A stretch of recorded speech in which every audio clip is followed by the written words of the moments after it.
আপনারা শুনছেন horror suspicious point.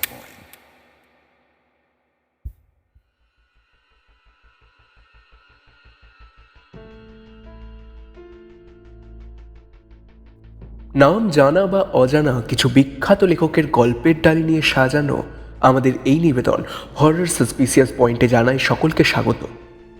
Horror suspicious পয়েন্টের নিজস্ব নিবেদন নিষিদ্ধ সীমানা। আজকের আমাদের গল্প পাঠে ও গল্পের প্রধান চরিত্রে আমি অনিব্রত ও গল্প পাঠে শামীম। তো শুরু হচ্ছে আজকের আমাদের গল্প নিষিদ্ধ সীমানা।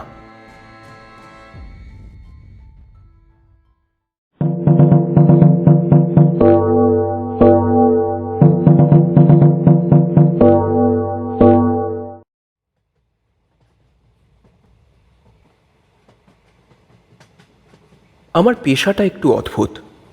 সরকারি সার্ভেয়ার। যেখানেই জমি জমা নিয়ে বিবাদ বা পুরনো সম্পত্তির সীমানা নির্ধারণের প্রশ্ন ওঠে, আমার ডাক পড়ে। কিন্তু সেবার উত্তর রাঢ় বাংলার প্রত্যন্ত গ্রাম আঁধারমানিকে আমাকে পাঠানো হয়েছিল এক অদ্ভুত মিশনে। জায়গাটা মানচিত্রে প্রায় নেই বললেই চলে। সরকারি খাতায় এক বিশাল পরিত্যক্ত জমিদার এস্টেট জঙ্গলে পরিণত হয়েছে। সেটাকেই নতুন করে ম্যাপ করতে হবে।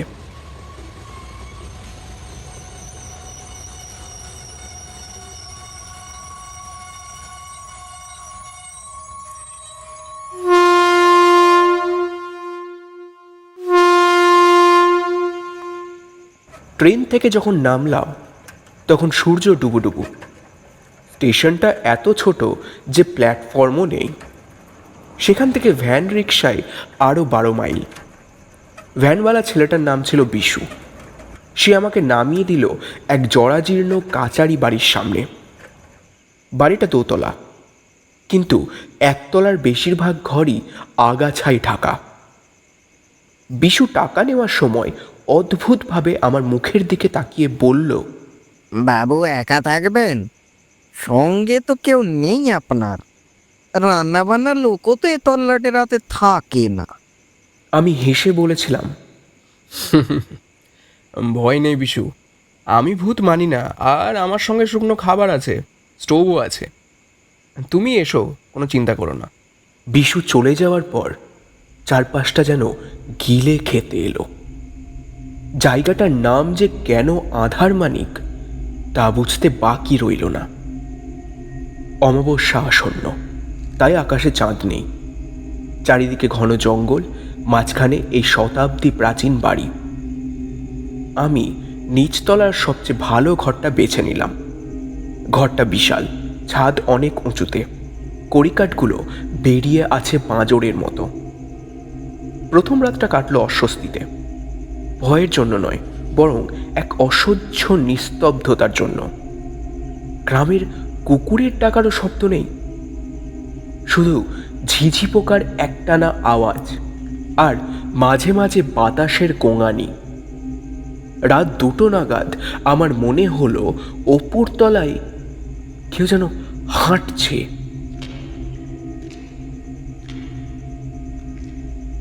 খুব ধীর পায়ে, ছপ ছপ শব্দ, যেন ভিজে পায়ে কেউ মেঝের ওপর দিয়ে হেঁটে বেড়াচ্ছে। আমি টর্চ নিয়ে সিঁড়ির কাছে গেলাম।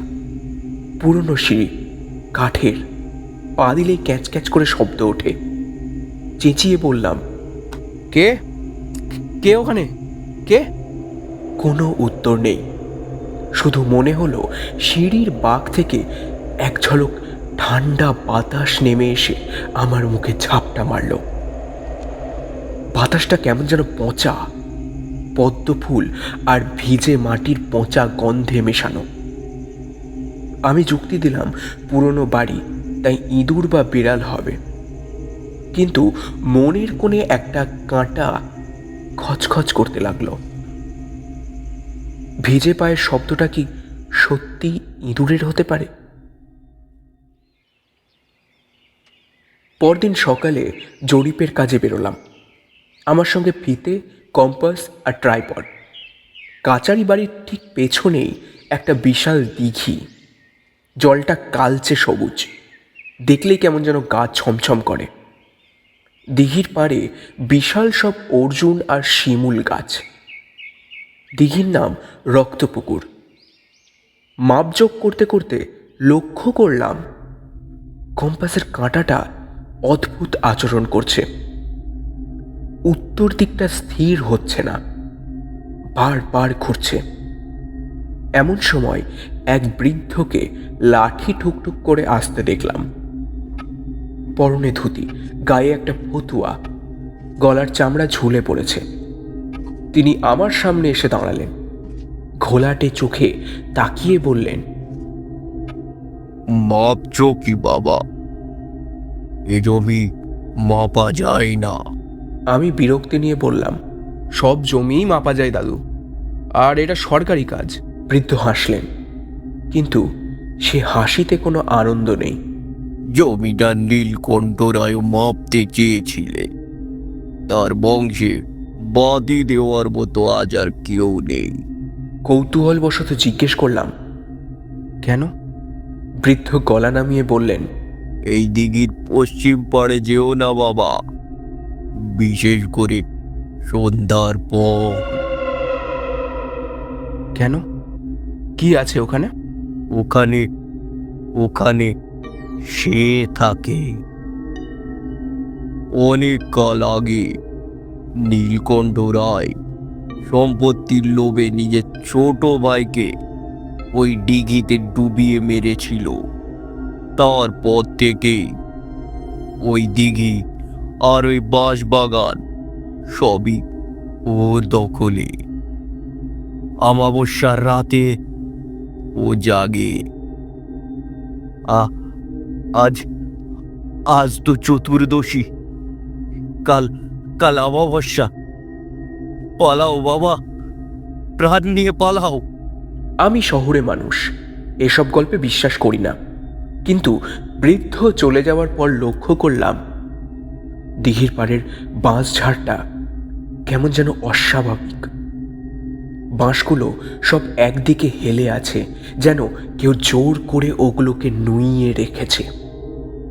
আর বাতাসের কোনো গতিবেগ না থাকা সত্ত্বেও বাঁশ পাতার মধ্যে একটা ফিস ফিস শব্দ হচ্ছে। সেদিন দুপুরে কাজ সেরে ফেরার পথে আমার জামার হাতায় কি যেন একটা আটকালো। তাকিয়ে দেখি একটা কাঁটা ঝোপ, কিন্তু ভালো করে লক্ষ্য করতেই মেরুদণ্ড দিয়ে হিম স্রোত বয়ে গেল। কাঁটাটা যেখানে বিঁধেছে সেখানে এক টুকরো লাল কাপড় আটকে আছে। কাপড়টা একেবারে নতুন, অথচ পুরনো, স্যাঁতসেঁতে, যেন এখনই কেউ ছিঁড়ে ফেলে গেছে। অথচ এই জঙ্গলে আমি ছাড়া তো আর কেউ নেই। সেদিন সন্ধে নামার আগেই কাচারি বাড়িতে ফিরে এলাম। অদ্ভুত এক ক্লান্তি আমাকে গ্রাস করছিল। মনে হচ্ছিল শরীরের সব শক্তি কেউ শুষে নিচ্ছে। সন্ধ্যার পর হ্যারিকেন জ্বালিয়ে আমি ম্যাপ আঁকতে বসলাম। হঠাৎ জানলার বাইরে একটা ছায়া সরে গেল। আমি চমকে উঠলাম। জানলাটা বন্ধ ছিল, কিন্তু কাঁচের পাল্লাটা ভাঙা। বাইরে নিকষ কালো অন্ধকার। আমি টর্চ মেরে দেখলাম কিছু নেই, শুধু দূরের বাঁশঝাড়টা অন্ধকারের মধ্যে দানবের মতন দাঁড়িয়ে আছে। আবার কাজে মন দিলাম, কিন্তু একটু পরই শুনলাম সেই শব্দটা।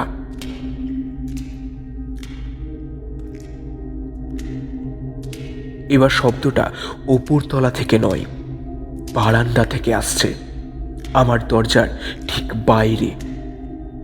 আমার হৃদস্পন্দন বেড়ে গেল।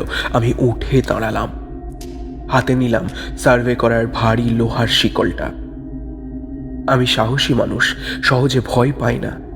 দরজাটা এক ঝটকায় খুলে ফেললাম। কে কে?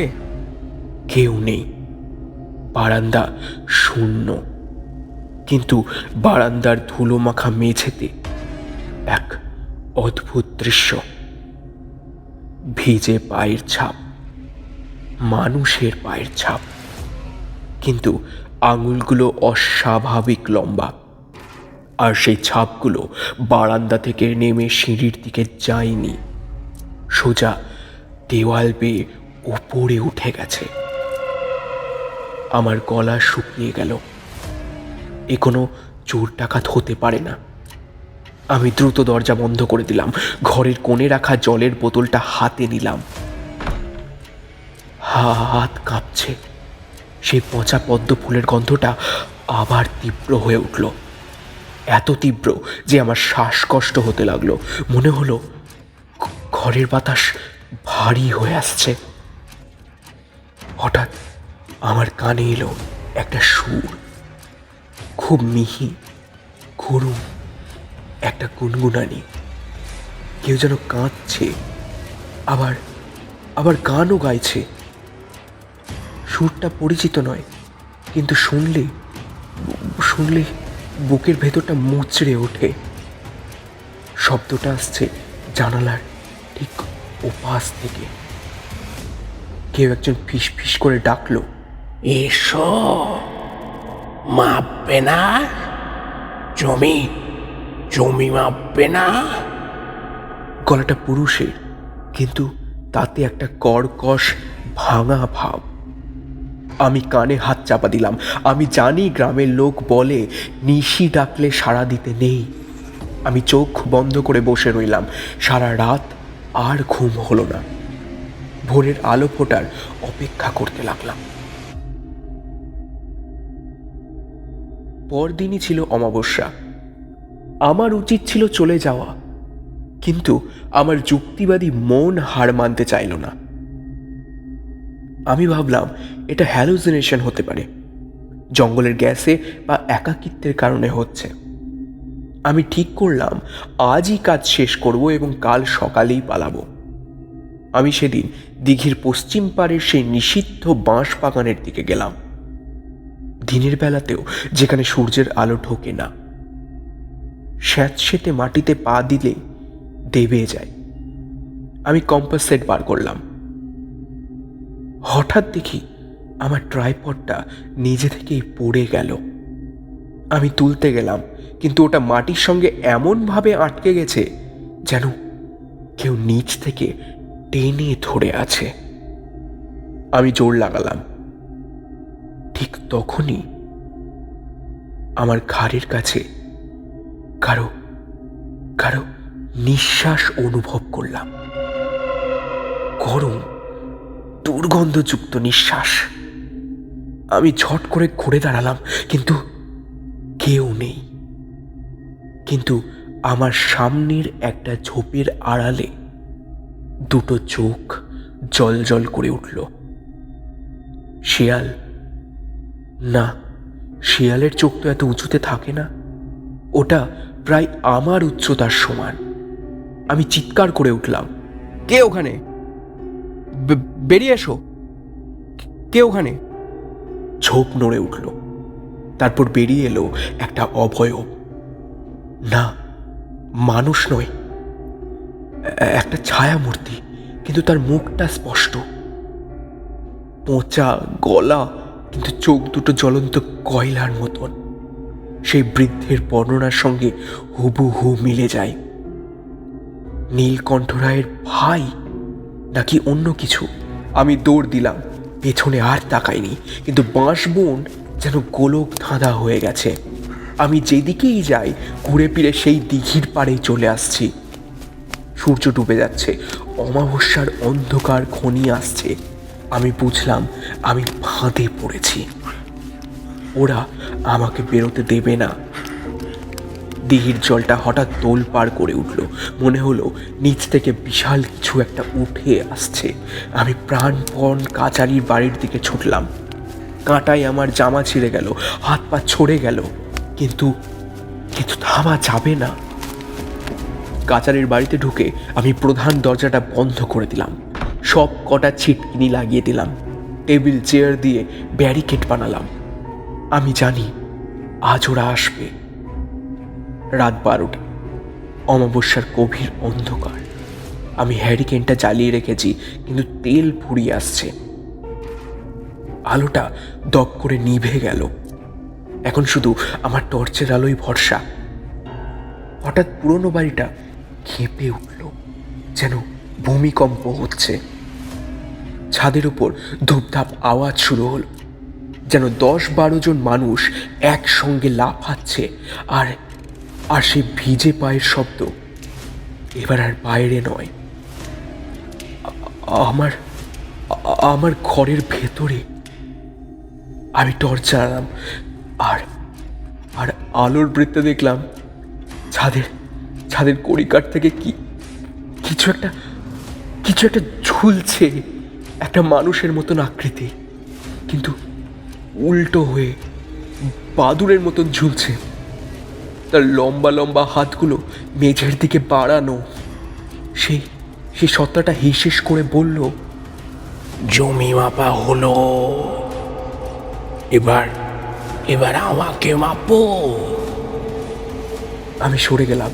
ওটা মেঝেতে পড়লো, একটা ভেজা বস্তার মতন শব্দ করে। আমি দেখলাম ওটা কোনো মানুষ নয়, হাড় আর পচা মাংসের একটা দলা। ওটা দ্রুত আমার দিকে হামাগুড়ি দিয়ে আসতে লাগলো। আমার মাথায় তখন বাঁচার অদম্য জেদ। আমি জানতাম লোহা বা আগুন প্রেতাত্মা সহ্য করতে পারে না। আমার কাছে দেশলাই আছে, আর আছে স্টোভের কেরোসিন। আমি হাতের কাছে থাকা সার্ভে ম্যাপের কাগজগুলোয় কেরোসিন ঢেলে দিলাম। ছায়ামূর্তিটা আমার পায়ের কাছে চলে এসেছে। তার বরফ শীতল হাত আমার গোড়ালি স্পর্শ করল। আমার শরীর অবশ হয়ে আসছিল। আমি চিৎকার করে বললাম, তোর জমি তুই রাখ। আমি দেশলাই কাঠিটা জেলে ছুঁড়ে দিলাম ভিজে কাগজ আর কেরোসিনের ওপর। টপ করে আগুন জ্বলে উঠল। আগুনের লেলিহান শিখা ছায়ামূর্তিটাকে পেছাতে বাধ্য করলো। তার মুখ থেকে এক অমানসিক চিৎকার বের হলো, যেটা কোনো মানুষের গলার স্বর নয়।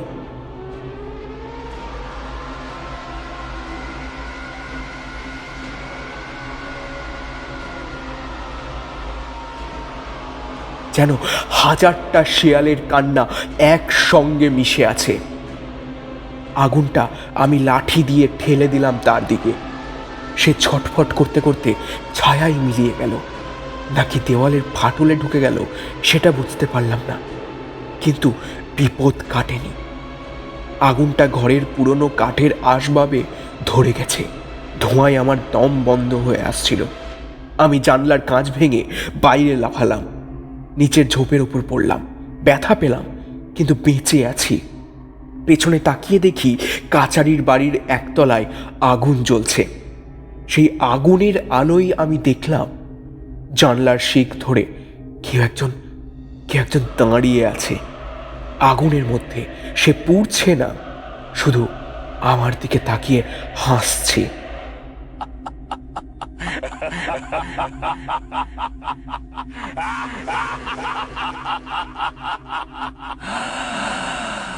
সেই হাসি আমি মৃত্যু ভুলব না। আমি সেই রাতেই গ্রামের রাস্তা ধরে ছুটতে শুরু করলাম। ভ্যান বা রিক্সা কিছুই ছিল না। একটানা 15 মাইল হেঁটে যখন স্টেশনে পৌঁছালাম, তখন ভোর হয়েছে। স্টেশনের লোকগুলো আমার পোড়া জামা আর বিধ্বস্ত চেহারা দেখে ভূত দেখার মতোই চমকে উঠেছিল। আমি আর কোনোদিনও আধারমানিকে যাইনি। আমার রিপোর্ট আমি জমা দিয়েছিলাম। লিখেছিলাম জমিটি বসবাসের অযোগ্য এবং ভৌগোলিকভাবে অস্থিতিশীল। আজও শহরের ভিড়ে মাঝরাতে মাঝে মাঝে আমার ঘুম ভেঙে যায়। নাকে আসে সেই পচা পদ্ম ফুলের গন্ধ, আর মনে হয় আমার খাটের নিচে কেউ যেন ভিজে পায়ে অপেক্ষা করছে। আমি জানি আমি বেঁচে ফিরেছি, কিন্তু আমার সত্তার একটা অংশ চিরকালের জন্য সেই অভিশপ্ত বাঁশঝাড় আর রক্ত পুকুরের কাছে বাঁধা পড়ে গেছে।